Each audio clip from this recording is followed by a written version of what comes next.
I invite you to be seated. Thank you.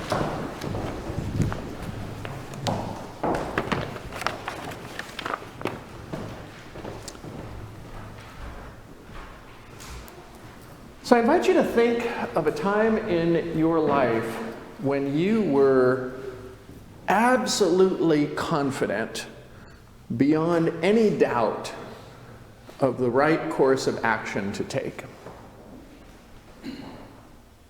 I don't know how many times in your life you have felt that way in proportion to the times that you might have felt like, should I go this way?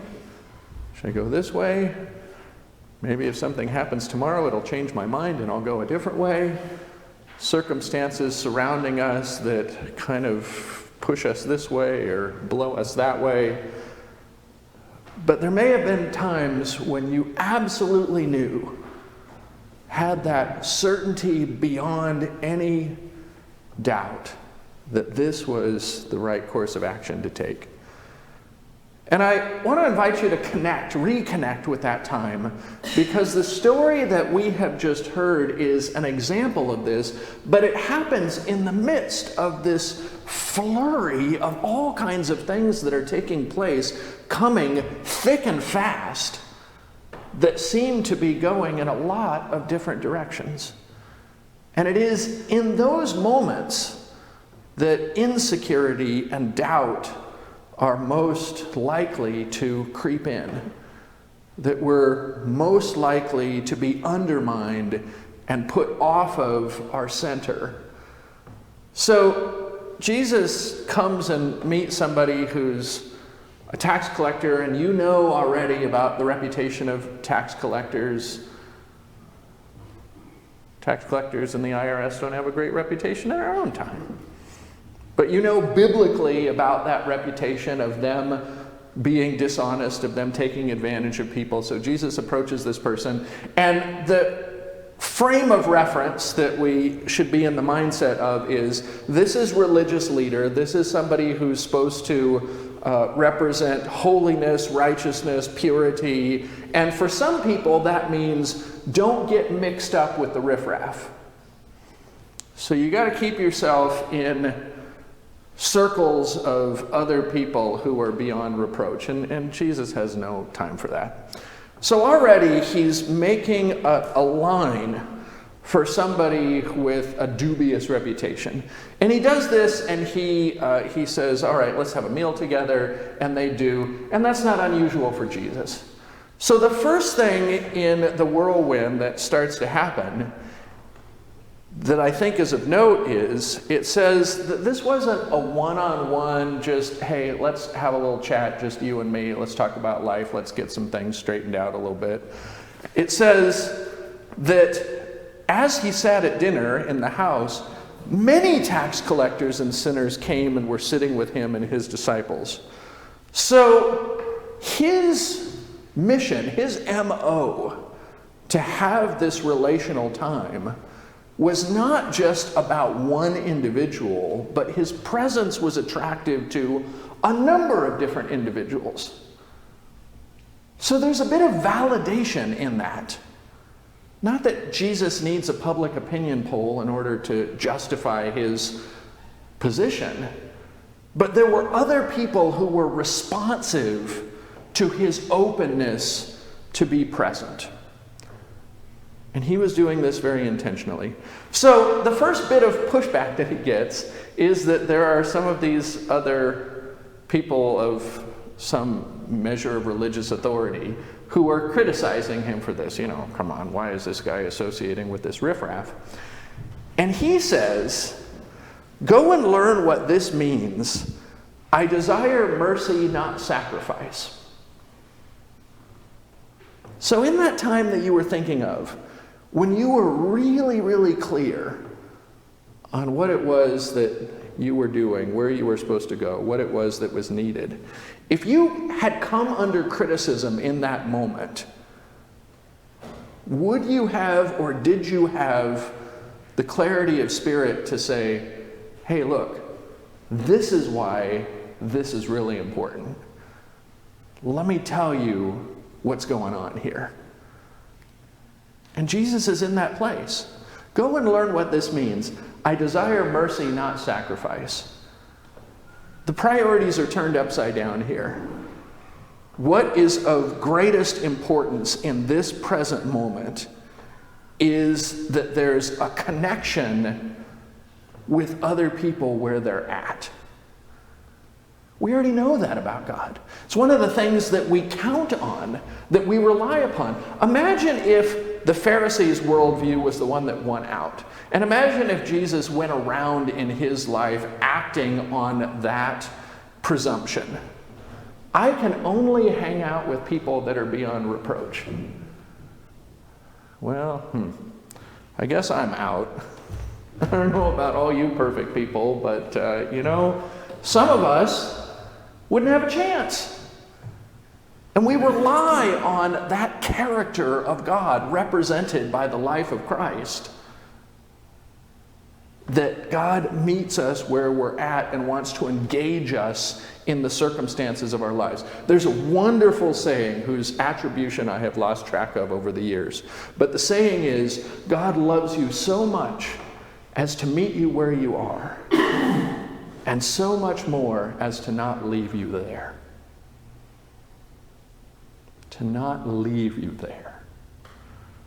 So whatever the conversation was with these tax collectors and these sinners, and there's another anecdote elsewhere in the Gospels where apparently somebody who had been dishonest in his tax collecting was convicted and says, I will give back to everyone I've defrauded fourfold, I will make up for it. You can bet that the conversation wasn't, hey guys, don't worry, everything's cool, no problems.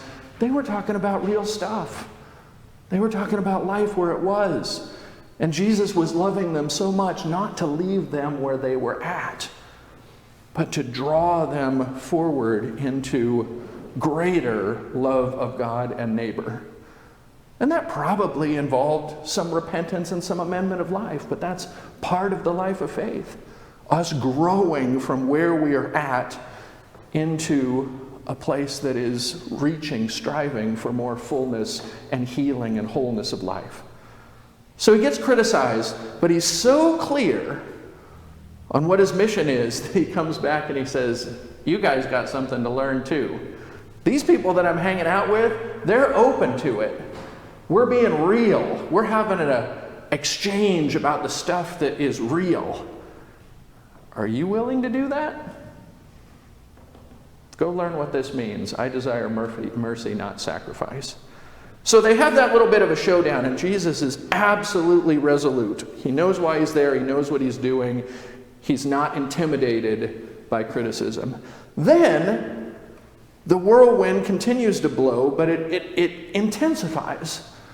So he's having this dinner, and that would have been enough. And if the story ended there, we would have been able to gain some wisdom out of it. We would have been able to reflect on when in our lives has God met us where we were at. Were we willing to accept the challenge of self-examination? Were we willing to look at ways in which God would bring us forward from where we were at? And we'd be done. But the story keeps going. And it says a leader of the synagogue, another religious leader, but who's coming with a very different attitude, comes in a circumstance that is unbelievable, unimaginable, so grief-stricken. And he says, my daughter has just died. But if you come, it won't be that way. Now imagine what that would take. That moment of the very beginnings of the pangs of grief. If you've had somebody close to you who has died, you know that it hasn't fully set in yet for this person. They're in shock, they're in numbness, they're in a bit of panic. They're in the beginnings of a little bit of pain, but it's more like a jolt of electricity. It's not the depths of missing and longing and grieving. Imagine the vulnerability of going to somebody else and saying, you can change this. What if the person says, no, I can't? Or what if the person says, I'm too busy, you're bothering me? Or what if any number of different reactions that leave the hope that you had brought to that interaction flat on the floor? But Jesus, in the midst of doing one thing, just prompting this question, go and learn what this means, I desire mercy, not sacrifice, says, all right, let's go. And he gets up and he goes. And I don't know what he says to the people he was dining with, let's take a rain check. What are you guys doing next Tuesday? Let's continue this conversation. But there's something really important going on right now. I got to go. So he goes. And he goes to this place. And here's when the third thing happens. So he's going to this place. This person has died.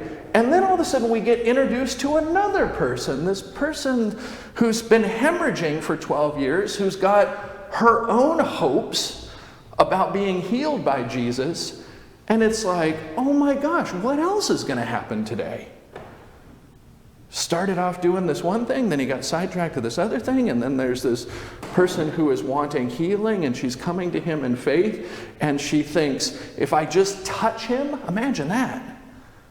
If I just touch the clothes that he's wearing, I will be made well. And Jesus turned around and said, you know what? That's faith right there. We don't need to do some elaborate healing ritual. We don't need to stop and have a big healing prayer service.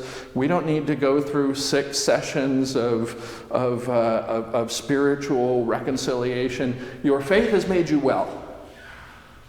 Oh my gosh.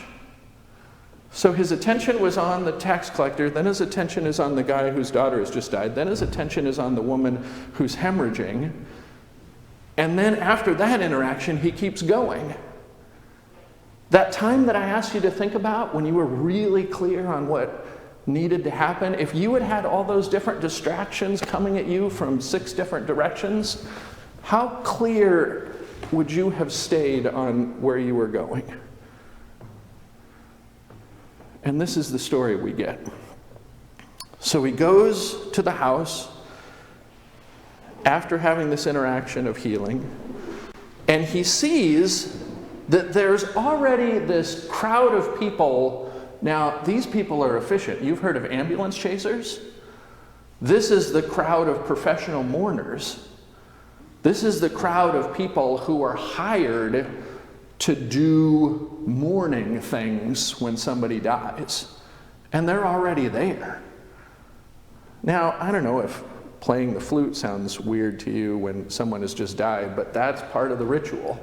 They're supposed to make a big deal so that this person having died is represented in a way that is, if not dignified, at least marked by attention. And he says, all right, go. You're not needed anymore. The thing that you have come here for is not going to keep happening. And he says, the girl is not dead but sleeping. So imagine that. She's clearly dead. And you say, she's not dead. And it's no wonder that other people there started laughing at him.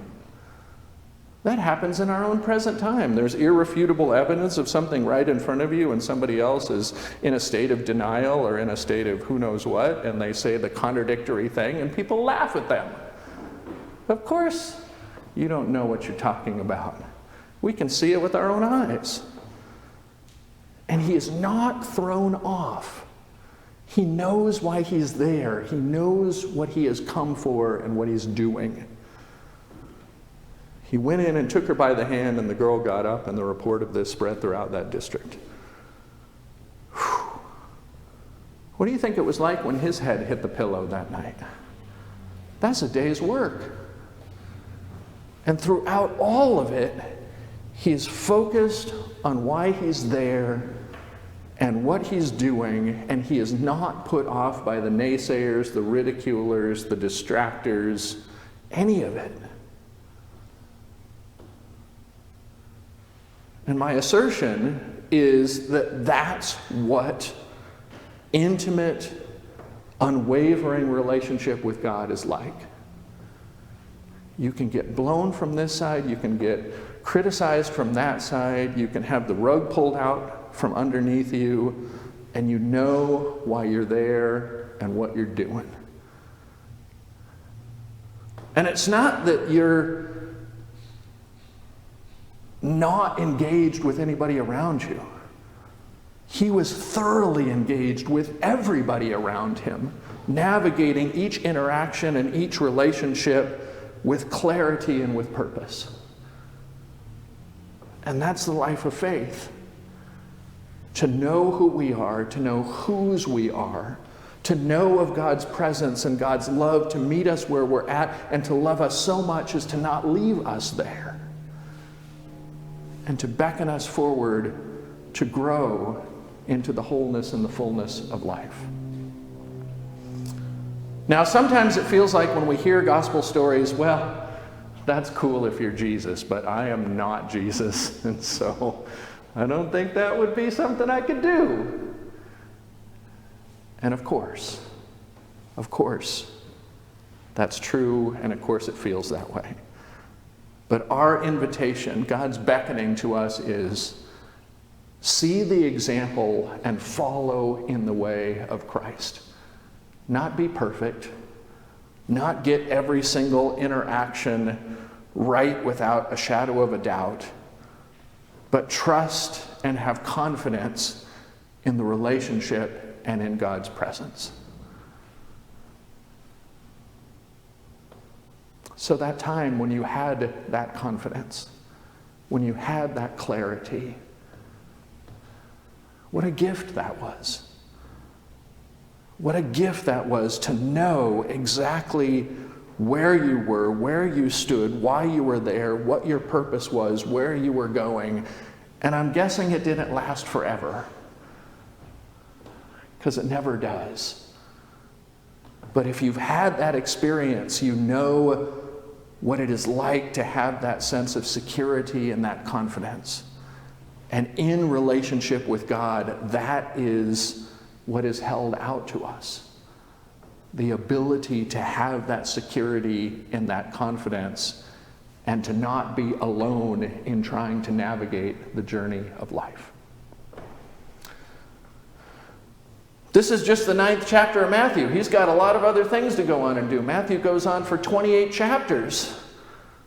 So if he hit the pillow that night and he was tired, the next day he got up and more stuff happened, and you can read about it and you've heard about some of it. But the gift is that with trust and faith in God, what we need is given to us day by day, sometimes hour by hour. But we've got to reach out and we've got to ask for that assurance. We've got to give thanks for the gift of that love. And we've got to open our minds and our spirits to the presence of God's Holy Spirit. This is the season of Pentecost. Last Sunday we celebrated the gift of the Trinity in our life and as resources for our faith. May that presence of God continue to be one that you draw on day by day, sometimes hour by hour, for what it is that you need to have that clarity and that confidence to go in the direction that God is calling you to go. May your life be blessed as you do that, and may you be a blessing to others. Amen.